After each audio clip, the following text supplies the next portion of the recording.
Learning how to make wise investments. I'd like to give you 7 ways to do it.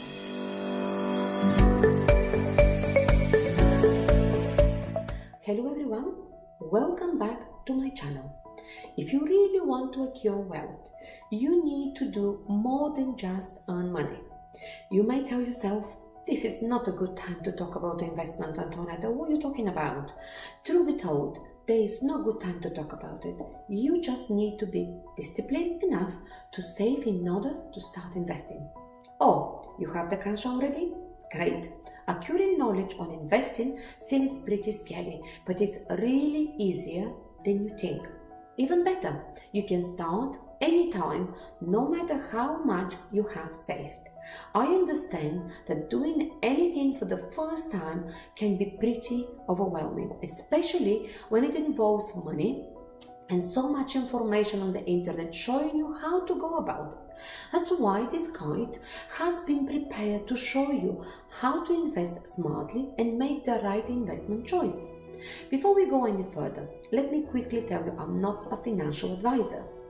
As well, this is only my research and my opinion. Let me quickly add that investing is not a medium to make quick money. Instead, it's a way to compound wealth over a period of time.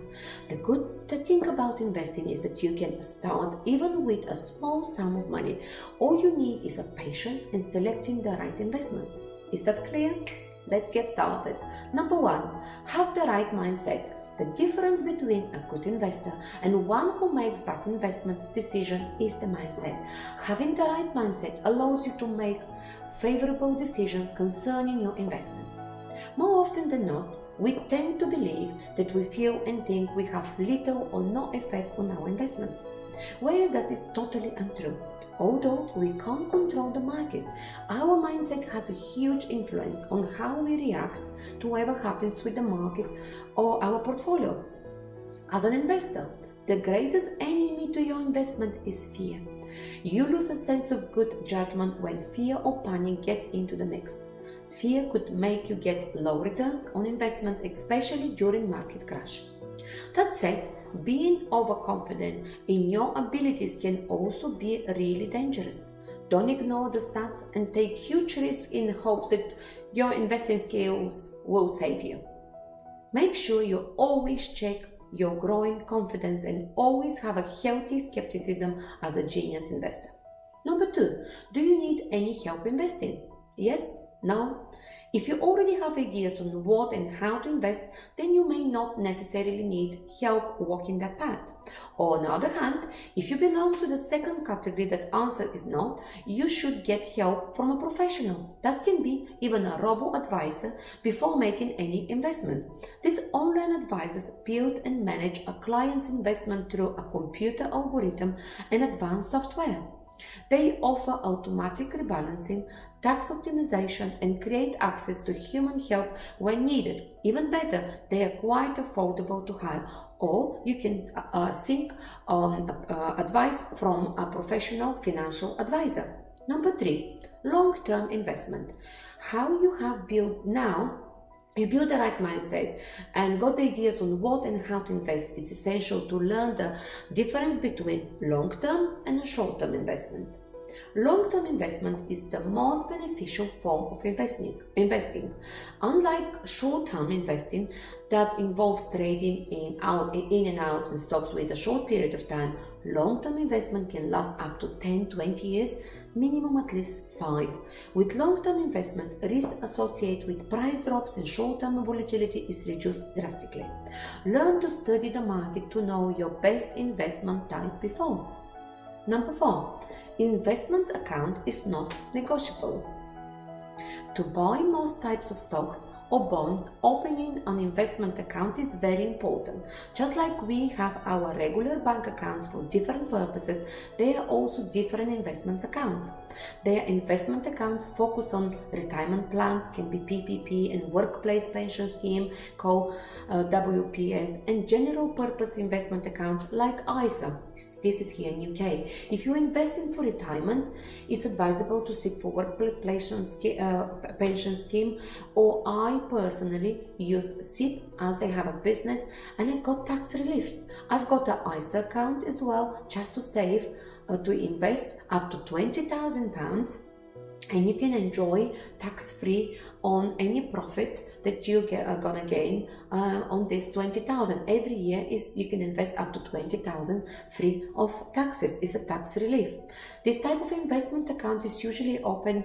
You can have a pension schemes opened by your employer, where they take contributions from your paycheck and help you save towards retirement. As I said, I'm using a SIP account. When investing for other goals, you can open a taxable or college saving account. Number 5, open a broker account. This is yet another important tip to keep in mind. A brokerage account is the quickest and at least expensive account to obtain.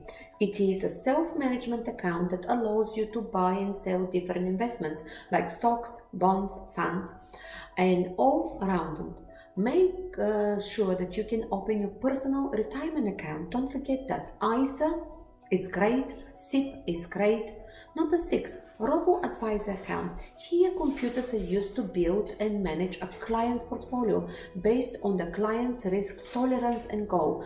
They are ideal for investors that prefer to hands-off investments. But you have to subscribe for management fee annually, which is usually around 0.25% or 0.5%. Number 7, set your budget. Set a budget. Knowing how to invest basically involves asking where to invest money. This depends on your goals and your willingness to take risks. You can decide to invest in stocks. You buy shares from companies that have a high chance to increase value in the future. Bonds. This is a fixed income investment where interest payments are made to investors. They lend your money to a company or government to finance projects or pay off debts. You can also invest in mutual funds or real estate. After deciding on what to invest in, it's time to ask yourself how much you are willing to invest. When investing in stocks, for example, the amount of money you spend depends on how expensive the shares are. I'd like to quickly add that investing in stocks and stocks funds, while lucrative, is best left to those who have high risk tolerance. For those with low risk tolerance, focus more on bonds as they tend to be more stable. Bonus tips. Building a diversified portfolio of individual stocks and bonds across a variety of industries is very essential to become a successful investor. As a beginner, the game of investing can be pretty challenging. The risks involved don't make it any easier. I hope this guide helps you to navigate smoothly through this lucrative yet overwhelming world. Thanks for watching, and I hope you picked a few helpful tips from our list. Do not hesitate to let me know your opinion. Drop a comment below. I would like to hear from you. Are you currently struggling with investing? What tips have you worked for you so far? Definitely looking forward to hearing from you. Remember to share this video with your friends and family and on social media too. Also, please subscribe to my channel where we give you more tips on the related topics and business and success.